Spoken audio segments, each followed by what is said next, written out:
That first plane was a marginal plane. I mean, it had just enough power to pull up, but they had everything figured to the minute detail. Horace Wright, nephew of Wilbur and Orville Wright. When they realized they could control it and it had those qualities, then they thought, well, now we'll build another one. And they never flew that 1903 plane again. And Ivanette Wright Miller, niece of the Wright brothers. No electricity. They reminisce about the early days, about the brothers' cycle shop on West 3rd Street in Dayton, and the first powered flight. I was in the 2nd grade, and nothing unusual happened that day until toward evening when Aunt Catherine came with a telegram saying that the boys had flown. They said the flight was a success and they'd be home for Christmas. My father was to inform the press. So he took the telegram and went on the streetcar down to the press and asked for the Associated Press representative. They said that if the flight had been 59 minutes instead of 59 seconds, they would have printed it. It was less than a minute. It wasn't newsworthy. Still in all, they were glad to hear that the Wrights would be home for Christmas. Most of their calculations came from that wind tunnel. And of course, the first thing would be your how much power the wind had in actual pounds per square inch or square foot. And then I think they tried different surfaces, and they worked out a ratio between the lift a surface had and how much it pushed backwards against the wind. The wind would push backwards. And most of the early calculations were based on those two factors. When Uncle Orv and Uncle Will came home from Kitty Hawk, they felt that they had to find someplace closer to Dayton to do their flying. And they needed the space they could afford. They found one place that seemed to be quite all right for flying. East of Dayton, east a little bit northeast of Dayton. And they went to the farmer, Torrance Huffman, who owned the land. It was called Huffman Prairie. It was sort of a boggy territory. Wilbur went to Torrance Huffman and asked him if they could fly there. He offered them this land rent-free. The only thing was if you just didn't bother the cow. A traction trolley. The Dayton, Springfield, and Urbana Electric Interurban Railroad, known to one and all as the DSU, or Damn Slow and Uncertain, stopped at Sims Station, the small depot adjoining the prairie. With the lumber, tools, and materials they carried to the site, the brothers erected a simple hangar to house their new flyer, building the world's first airport in the process. This pylon marks the position of the first hangar. The 1905 flyer was assembled here on Huffman Prairie. With Orville at the controls, they made a successful takeoff from Huffman Prairie on the 26th of May, 1904 at 2 in the afternoon. The first flight was a short one and far from smooth. It grounded with a resounding thump, spraying Orville with mud as it bounced forward and skidded over the hummocks, cracking a number of the 6-foot white pine spars. They were flying again, successful again, making history again at Huffman Prairie. Huffman Prairie was a far from perfect testing ground, 50-foot trees, fences, poles, and power lines. As Wilbur wrote to Octave Chanute, in addition to cattle, there have been a dozen or more horses in the pasture, and as it is surrounded by barbed wire fencing, we have been at much trouble to get them away safely before making trials. Also, the ground is an old swamp and is filled with grassy hummocks, some 6 inches high. so that it resembles a prairie dog town. This makes the track laying slow work. While we are getting ready, the favorable opportunities slip away, and we are usually up against a rainstorm, a dead calm, or a wind blowing at right angles to the track. They used a catapulting device, which Wilbur called the derrick, to help propel the craft on takeoff. First time up, Wilbur flew nearly 2,000 feet. On the 15th of September, Uncle Will made a half circle. My father was out to the field, and on his way home, they collected on the back platform of the attraction, and among them was a reporter for the news. Well, he was talking to Dad there, and he said, well, what did they do today? Well, Dad said they went up and flew down the field and then made a turn and came back. And he said, well, if they ever do anything important, let me know. Well, that was the first turn that was ever made on an airplane. September 20th, Orville made the first complete circle in the history of the airplane. Amos Root, publisher of the magazine Gleanings in Bee Culture, drove nearly 200 miles from Medina, Ohio to witness this flight. It was the first published eyewitness account of one of their flights. The 9th of November, Wilbur completed almost 4 circles of the prairie, 2 3/4 miles in 5 minutes and 4 seconds. The best and longest flight of that Called year. it the Flyer 3. It was their first fully practical airplane. The operation of the tail rudder and the warping of the wings were made independent of each other. The camber of the wings was changed, and twin elevators called blinkers were added to assist the rear rudder in making a turn. They flew 10 miles, 11 miles, 12, 15. With the Flyer 3, they learned to circle and bank and turn. Finally, on the 5th of October, Wilbur made the longest flight of the year, 24 1/5 miles in 39 minutes, 23 4/5 seconds, at an average speed of 38 miles per hour. They traveled with their sister Catherine to England and to the continent. They were received by cheering crowds of aviation enthusiasts, as well as heads of state, including Edward VII of England, Alfonso XIII of Spain, Kaiser Wilhelm II, Victor Emmanuel of Italy, and George Clemenceau, Premier of France. Wilbur was all but idolized in France. He broke the world's endurance record with a French journalist aboard. All this publicity didn't go unnoticed at the White House. The man who believed in the big stick wanted to be sure it had wings. In June 1909, the Wrights returned from their victorious European tour. If people didn't know who they were before they left, they knew them now. The hometown boys were welcomed back to Dayton and the United States with a huge homecoming celebration, a burst of wild acclaim, and a glittering reception. Later that summer, in August 1909, the Wrights sold the Army its first airplane for $30,000. Final acceptance trials were held at Fort Myer, Virginia. Orville had the controls. Lieutenant Frank Lahm, the celebrated balloon pilot, was the observer.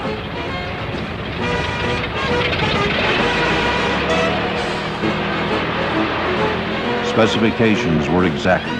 It had to carry 2 people, sitting upright, and be capable of remaining aloft for 1 hour. And it had to pass a speed test of 40 miles per hour on a cross-country course. In addition, Signal Corps Airplane Number 1 had to be capable of wagon transport. We stood at the crossroads of 2 eras, 1 foot on the gas, the reins in our hands, and our eyes on the wild blue yonder.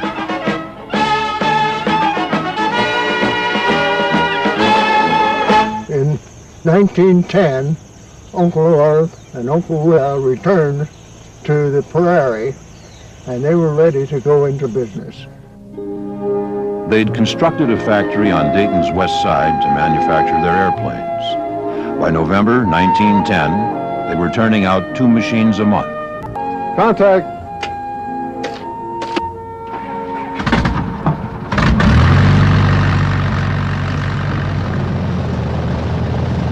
The Wrights continued to develop the Huffman Prairie site.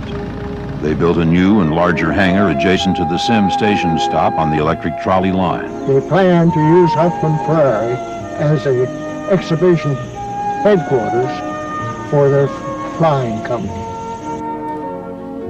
But first, they had to train the pilots to fly their planes. And so, they opened the Wright Company School of Aviation. Instruction by the Wrights and their staff cost $250, payable in advance. Students were not responsible for breakage to the airplane. They came from everywhere, Army and Navy officers sent here to train, civilian men and women, learning to fly the airplane they bought. They trained for 10 days, spending 5 to 15 minutes of each day in the air. They learned how to maintain, repair, and modify their machines as well. One of the students was future General of the Air Force, then Lieutenant, Henry H. Arnold. He was often entertained in the Wrights' home. Hap Arnold maintained his friendship with Orville Wright for many years. In 1929, he was stationed back in Dayton as commander of the Fairfield Air Depot, which encompassed the site of Huffman Prairie. Orville was a frequent Sunday dinner guest at the Arnold residence, located at what is now Wright-Patterson Air Force Base. In those days, Huffman Prairie was a beehive of activity. Visitors came and went continually. Large gatherings came together for special events. Everybody wanted to fly, and many people received their first ride in an airplane over Huffman Prairie. We went across the road to where the airfield is. In August of 1911, Orville Wright took his 15-year-old niece, Ivanette, up for her first airplane ride. Her sister, her cousin, and she were the first children to fly in America. Going over the plane to see that everything was all right for our trip. When we heard the clip of the propellers and the noise of the engine, we 3 went out to where the men were working.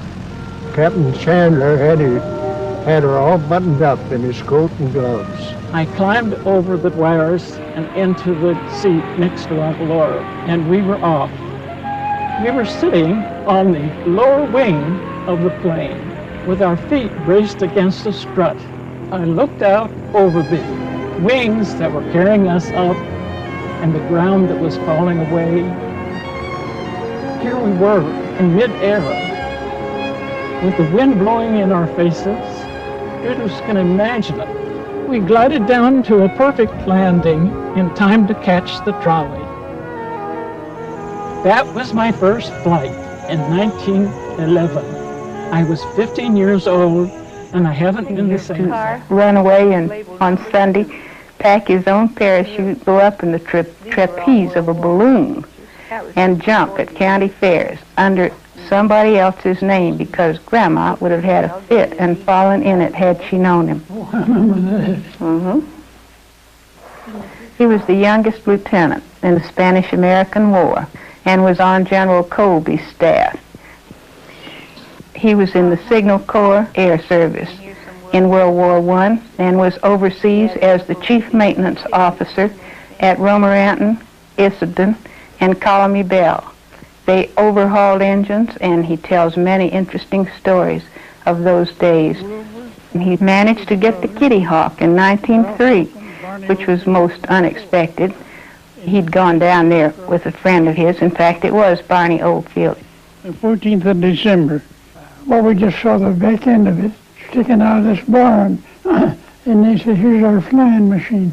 Oh, I said, it's a mowing machine. And they said, no, it's our flying machine. Well, it was a darn good big kite. That's what I thought it was. We had a little bit of trouble with the ignition. That was make and break. Nothing but 2 pieces of metal striking together. And we got it to go in, and Wilbur said, let's try it. Well, he had built a track. He and his brother up this hill. And under this airplane was one wheel, and it fitted in this track. We got it top the hill and got her started up and running all right. And Wilbur laid down to fly it, steered with his arms and feet. Ronnie said, let's go, and we shoved it off. And he was yelling all the while, let's go, let's go. And it went. I could run as fast as it was running when it left the ground. I knew it would fly. I knew it was light enough, and they had power. I could fly a barn door if I had enough power. He was for the Philadelphia Ledger, I think it was. He said, what are they going to do with it? I said, they're going to show it to the dear public, sell it to the government, and build a lot of them someday.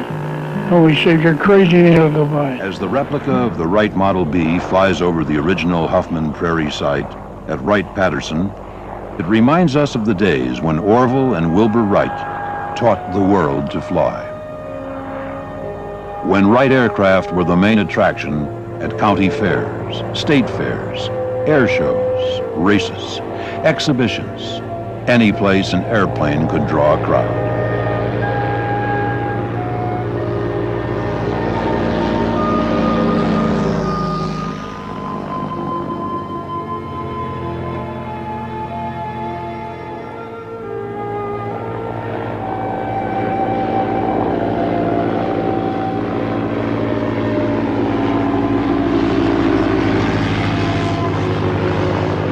He also continued his experimentation in aviation and his personal career as an inventor.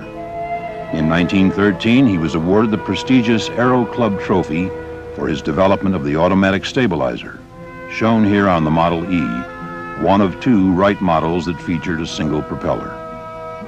Under Orville's guidance, the Wright Company continued to manufacture new aircraft, experimented with hydroplanes, developed a wheel control and an automatic pilot. In 1915 and 1916 on Huffman Prairie, a continuous flow of Wright students graduated to become the world's earliest pilots. Canadian students, eager to earn their wings for World War I service, enrolled in the famous Wright School of Aviation. One of them, A. Roy Brown, was credited with shooting down Baron von Richthofen. In the summer of 1916, the Wright Aviation School trained its last pilots, and the prairie fell silent. It was the end of an era. In 1917, Huffman Prairie became part of Wilbur Wright Field, a U.S. Army training school for pilots in World War I, and the forerunner of today's modern Wright-Patterson Air Force Base. The abandoned hangar remained standing on the prairie until World War II. From the diary of Wilbur Wright's father, May 30, 1912. This morning at 3:15, Wilbur passed away of typhoid in Dayton, aged 45 years, 1 month and 14 days. A short life full of consequences. An unfailing intellect, imperturbable temper, great self-reliance, and his great modesty, seeing the right clearly and pursuing it steadily, he lived and died.